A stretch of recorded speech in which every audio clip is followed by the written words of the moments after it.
hello लोगोफोर खुलुमबाय आंनि गुबुन मोनसे भिडिअ फिन नोंथांमोनखौ गोसो गोथारै बरायहरबाय नायलांदो दिनैनि भिडिअखौ फिन खेबसेबाव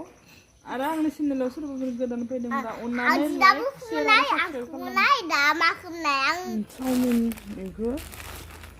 दिनै संगोन आरो दा बेखौ माबा खालामना लानि दैयाव रुग्रोना लानि बेखौ हाग्रोना लानि चाउमिनाव होगोन आरो बेखौ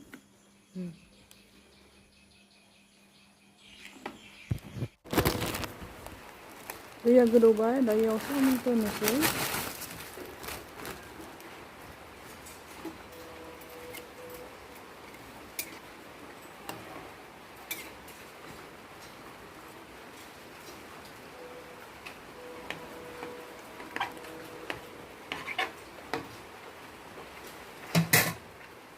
आरो पेकेटसेखौबो होखानानै जाबाय बाराद्राय रुइहोबाबो हामा आरो बाय ओरैनो माबा थानांगो गेब्लेजोबो बाराद्राय मासिदावजोबो बाराद्राय रुइबा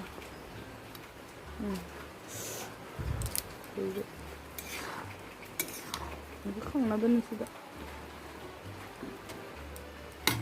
हाखांबाय बेखौ दा हागोन ओमफ्राय फालौ जाखांबाय दा बाय एवगोन आरो बुरजा बुरजा एवबाबो हामाना खेबसेयावनो दा फिसा खासेनो एवग्रोनाय फालौ एवलायखानो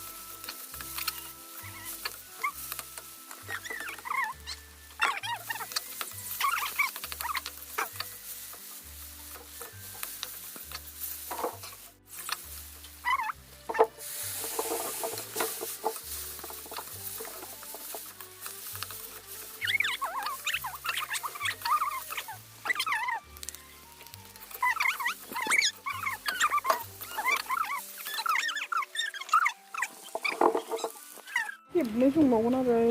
बयनोबो न'नि मानसिफोराबो जाखाजोबगोन ना खेबसेयावनो संबा आरो हामनाय नङा फिसा खासेनो खांबाय दा थावा दुंबाय बेयाव होलायनोसै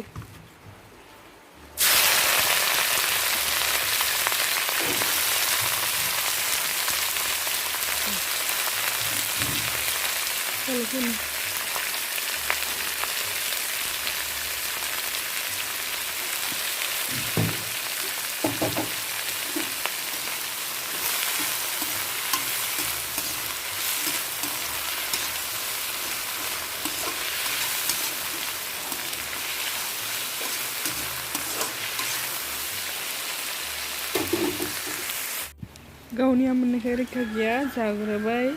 दिनैनो स्कुल गैयाना सेटारडेखाय न'आवनो जाबाय आरो न'आवनो संखायो होनो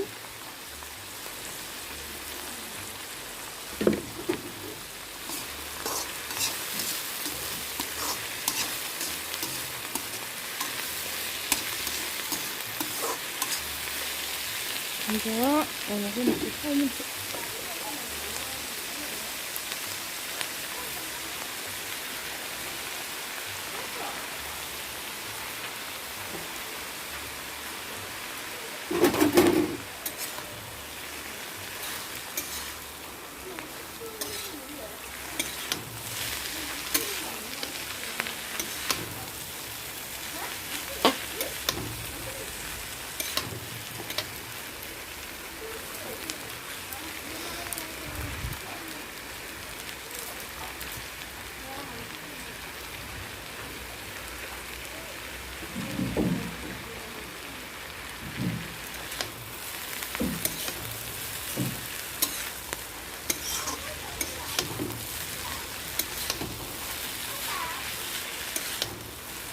अखाबो हादों जोंनियाव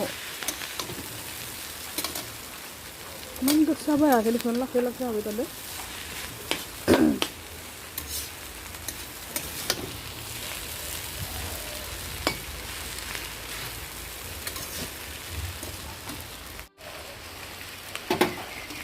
आखाइ बानायदो ओरैनो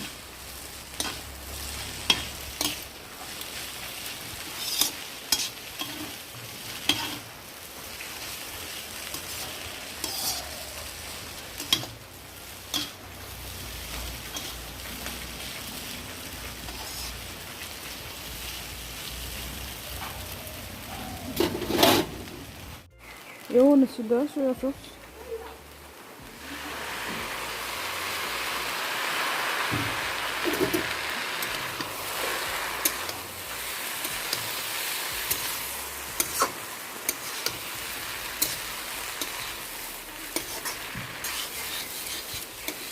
कालारानो सोलायखाबाय आरो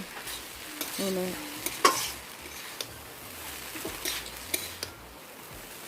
बिराद माबा लेथ्रा जायो चावमिन माबा चावमिन संबा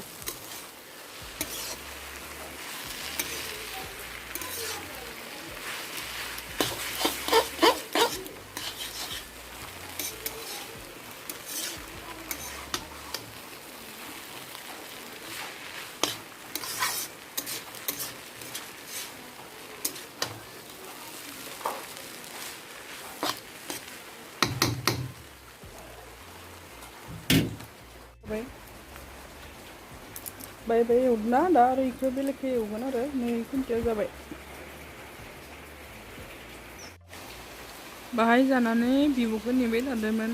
बिब'जों जाफालायबाय दा गावनि फालाव होनायथ' जानो हाया इयो हाय इखौनो जायोना मोद्लाबोसै बेलेगाव थांबा आलुबाबो मुंबाबो जायो नौबा जाखो आरो गाबसि जानो बाया जालायबाय नोंसोरबो दा दिनैनि थाखाय भिडिअखौ इखिनियावनो दोनथ'नाय जालायबाय आरो नेक्स्ट भिडिअ फिन खेबसेबाव लोगो मोनफिनगोन